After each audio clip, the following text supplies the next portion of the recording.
Hey everyone, Diamondz here with a new video vlog. If you watched my last one, it was about gay butt sex and vaginas, and a lot of women were kind of offended by the fact that I compared the vaginas to an onion.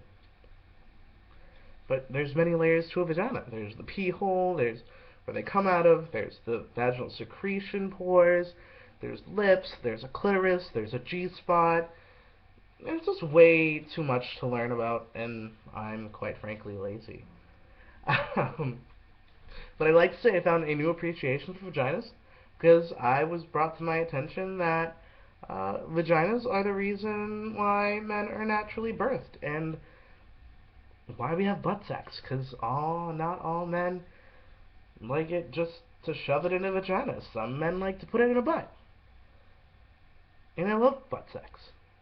And I love men. And I love men who love butt sex. So definitely, thank you to all the vaginas out there. And a kiss from my lips to yours. Moving on. This video I'd like to talk about dating and why it's been such taboo in this gay community recently, and it's utter complete shit, to be honest. I remember actually going out and having to meet someone. Strange concept, isn't it? But I enjoyed it. It was nice, because you never knew who you were going to meet when you went out. Especially when you're at a bar. Don't ever date someone that you meet at a bar. Unless they have real swagger. You know, money, the house, the cars, whatever, intelligence, education. You know, someone real. Because I've learned from dating at a bar, it just doesn't work out. I mean, the most you're probably going to ever be is friends with benefits, and you know what? There's nothing wrong with getting your dick sucked after the club from a friend with a benefit. It's that simple. Some people tried finding love and dating on Craigslist, actually. Um, I'm guilty. But you know what? And then people on there are supposed to be on the DL or closeted. So what are you doing on Craigslist? Go to a fucking bathhouse. You know, there's one in Providence. There's two that I know of in New York. I've only been in one Providence. I mean, I have no shame in my game. But really, if you're going to be on the DL and you're going to look for sex, don't do it on Craigslist. And if you're trying to date, don't do it on Craigslist either, because someone's going to want pictures. And if you're not who you are in person than you are in the pictures, then that's called catfish. And it doesn't always end well. Moving on, there's this new thing that I was part of the generation right before it blew up was Grindr.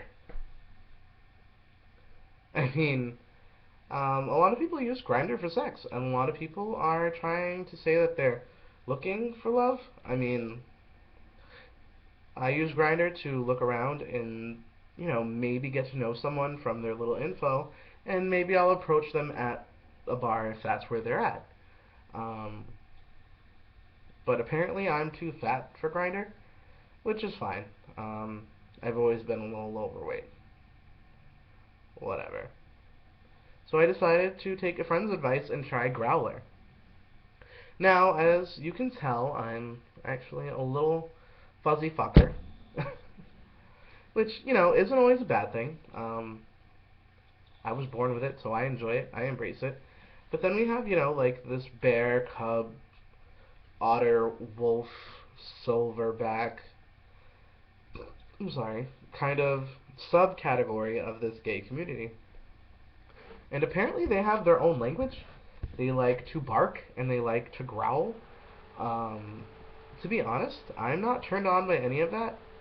But if you're going to bark or growl at me, the least I'd accept for you to do is to come up to maybe sniff my ass. I mean, if you're gonna act like a dog, act like a dog. So, feel free, if you're a bear watching this, to come up and say hi and sniff my ass, because barking and growling aren't gonna get you very far. Then there was Adam for Adam and Manhunt. I was on Manhunt since I was about 14, 15, just to see what was out there, and something to look forward to when I grew older. I didn't find anything, except for a lot of older, horny men, which, coincidentally, you can probably find on Craigslist. And there's Adam for Adam. You know, you don't really have to pay for that, but you can if you want, and it's really not done me any good. I mean, it was nice to get my rocks off, but not so much for the dating aspect. You know, and that's my issue with all these sites, is they're supposed to be for dating, and I've struck out every time. So maybe I'm doing it wrong. I don't know, because I'm a self-respecting, hard-working, funny human being. I just think there's so many issues with this community that haven't been resolved. Um, a lot being with the integration of those who are bears and twinks, or you know, those who are older with the younger guys. Um, a lot has to deal with just general discrimination within the community, and it's shit. I mean, personally, I'm an old-fashioned kind of guy. I have no problem saying, "Hi, my name is Daniel Diamondz. I'm 24. My favorite colors are red, blue, and yellow. I like long walks on the beach, fuzzy things, and classical music." And this is my eharmony.com video too. But you know, there's nothing wrong with it. Like, I'd like to take someone out to a nice, classy restaurant, maybe Italian or Japanese or something nice, and let's get some sushi or chicken parm, and we'll have a few drinks, and we can come back and we can watch a movie, and we can just cuddle. Like, we don't have to get naked all the time. I don't mind being naked all the time, but come on, guys. Let's be real. So, let's wrap this video up. We've learned that I'm an old-fashioned kind of guy who has no problem asking someone out and taking them on a date. But with things such as Grindr and Growler and Jacked and Adam for Adam and Manhunt and anything you get on a mobile app kind of hinders the actual approach of someone going to a bar and saying, "Hi, my name is, can I buy you a drink?" Or you just going out and seeing someone at a park, you know, walking their dog and saying, "Hi, my name is, you're really cute. Can I take you out sometime?" You know? So that's all I have to fucking say. And yet again, thank you, vaginas, for not only being like onions with all your layers, but being able to give birth to men and inventing butt sex. I'm out.